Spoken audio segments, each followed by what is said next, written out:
Sveiki, mėlyjeji. Kai kurios vietos saugo daugiau klausimų nei atsakymų. Ir šiandien mes atvažiavome į vieną iš tokių įdomių vietų, vieną iš tokių tikrai tokių vieną iš mistinių vietų Šiaurės Airijos. Ir tai vadinasi šitą vietą Beckmore Stones. Štai ir čia yra akmenų ratas.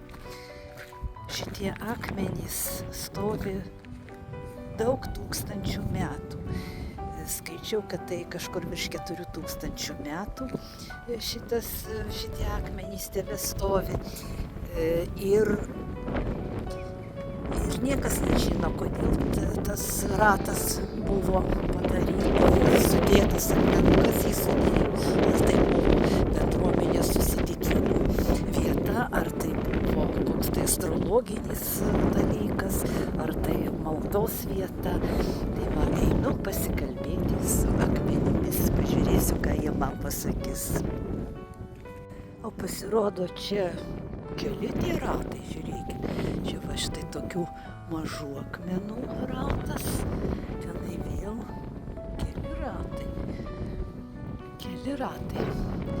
Na, aš kažkaip įsivaizdavau didesnius akmenys. Va štai tenais yra didesni akmenys.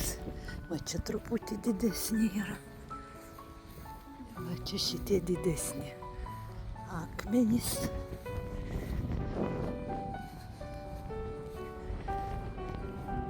Tai va, prisiliečiu prie Šiaurės Airijos stebuklo, prie mistinių akmenų. Nors ir labai vėjuota, bet patikėkit, kaip čia gera. Tas vėjas toksai švelnus, paukščiukai čiulba, matosi toliau kalnai. Nuostabi vieta, čia paskaitėm dabar aprašymą apie šitą vietą.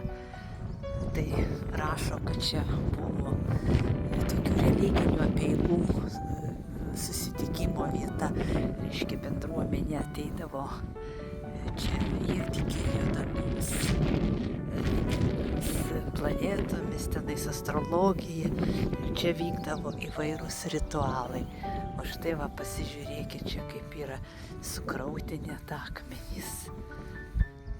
O aplink toks kaip griovys padarytas. Va. Labai įdomu. Ir tokia gera aura, labai gera aura. Na jau šitie akmenys, aišku, saulės nukairyti samanom apaugę, bet vis tiek išlikę.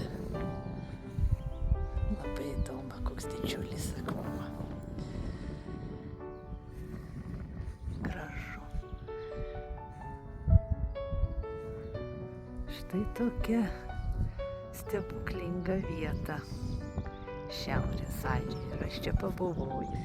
Geros dienos ir gerų jums stebuklų.